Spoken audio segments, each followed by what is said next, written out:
due to the overwhelming response that I received after announcing that I was no longer going to live stream, that I was switching back to Windows XP, that I didn't like the iPhone anymore, that I thought the PSP was better than the Nintendo DS, etc., etc., etc. I'm reversing my decisions, and I'm going back to the way it was the day before April Fool's Day. Seriously, I think a lot of you have to check your calendars next time that happens.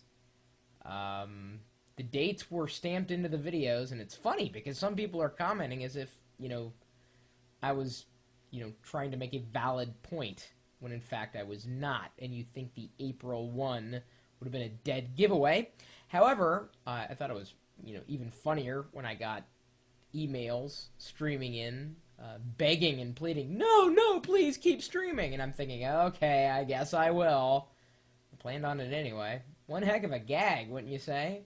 Certainly caught a lot of attention. We had like 20,000 views in a day on that video alone. I was quite impressed. And I guess that means I'll be doing live streaming for a long while. So I guess I'll have to come up with a better gag for the next April Fool's Day. You better be on your toes. I like this holiday, despite a few of the people who are curmudgeons when it comes to playing pranks on people. In fact, if you stopped by the live stream at live.pirillo.com at some point yesterday, you likely saw some part of the video inverted. There were a couple of telemarketing calls. One was pretty good. I didn't record it myself, but I guess someone in the community did. And you are the Rickroll King? Oh, LAAA, you think so. But no more Rickrolls for me. Maybe we'll make an annual thing, but it's been done. I'm good to go. But I just wanted to tell everybody that I do like a good prank, and I do love April Fool's Day.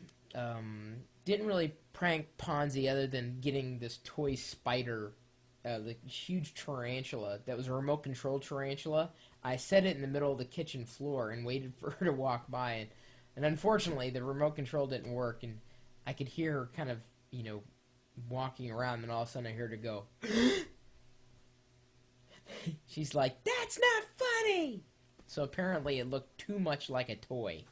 And to tell you the truth, I was even getting the willies when I was pulling that tarantula out of the box. Ugh. I don't like, I don't like spiders. I'm an arachnophobe, as is she. But that made it even funnier. So, just curious, what pranks did you play, or have you played on April Fool's Day? Did I catch you on any one of those things? And if so, you can feel free to stop commenting or sending me hate mail. So funny. Some of you guys spent so much time. Someone was so upset. They sent me a message saying, "I can't believe you're saying this. I'm unsubscribed." Exactly. D-Bork, that's exactly what I'm saying. That's exactly what I kept getting called. But it's not true. It's all an April Fool's. But then again, I know. I kind of pushed the envelope. The worst, I'll tell you, prank that I think I ever played. I know I've been pranked a few times, but I mean, a Rickroll, oh, that's one heck of a prank. The worst one that I ever played on my audience happened years ago, and it was long before live streaming. It was like late 90s, and I have a newsletter called Locker Gnome. Now it's called Pirillo's Picks, for the lack of a better word. And in this, I send this out to about 120,000 people with, my favorite picks and things that we publish on Locker Gnome and, through the video stream. And one year, I decided to use a mail merge command, and that would allow me to automatically include a user's email address within a certain array. I pretty much do it in the email newsletter anyway to surface the email to which the newsletter is getting sent to.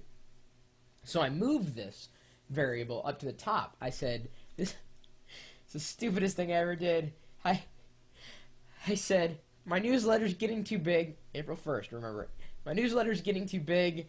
I'm sorry. I'm getting throttled, and I'm going to have to unsubscribe 10 people every day until I get this down to a manageable size. And without further ado, here are the first 10. And so I had like 7, and then number 8 was that person's email address, and then 9 and 10 were just, there were other fake emails. And, I just, made up. So, so, so they, I kid you not, our list grew that day, and we've been sending out for over 100,000 in that email every day. But that day, it grew by 20,000 people. I know that must be the magic number. But that many people resubscribed to Locker Gnome thinking that they'd been unsubscribed, and they resubscribed with a different email address. And it was pretty funny. It was funny up until the point where people were like cursing me out. How could you unsubscribe me? Or worse yet, how could you share my email address with everybody? Ah! And I had to like send out an immediate apology saying, I'm sorry, I didn't mean to.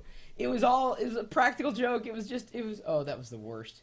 That was the worst. I felt so bad. I'm like, oh God, it was good. It was good. I don't think I've ever topped myself. That was it. And some people still remember that too. In fact, I remember getting approached one time. There was a woman that I didn't know her at all, but she asked if I was the person who sent out this newsletter. I said, yeah. She says, I still remember that time you played the April Fool's Day joke.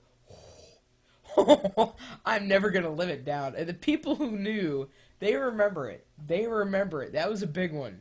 I don't think I could get away with the same thing these days. I mean, that was way back in the day where not a lot of people were doing what I do now, or what I really did back then. So I've been at it for quite a while. I like a good prank. It's kind of hard for me to get pranked. I mean, because I've seen a lot, and not to say that it doesn't happen, but I enjoy pranking probably more than I enjoy getting pranked. So anyway, I try to keep it safe, family friendly as much as possible, and make sure that nobody gets hurt. I try not to do it at anybody's expense, other than their, well, it's fun to embarrass people. So anyway, my email address is chris@perla.com. If you remember that prank, or if I pranked you, don't feel too bad. A lot of other people, thousands of other people, were pranked as well, but none of it's true. Anything that I published yesterday is pretty much not true. But I am true to you, and will continue to stream. And if you want to stop by the chat room and join us with the live video stream, you're welcome to, pretty much anytime, day or night. Because we're always, here, typically talking tech. I'm usually working on a million other things, but every time I turn to the chat room, inevitably, they're talking about gaming, television, gaming, web browsers, gaming, Windows, Mac, PC, gaming, and sometimes there's a chance they'll talk about gaming. I'm just saying, hundreds of people are hanging out waiting for you. So what are you waiting for? We're at live.perillo.com. We'll fool you later.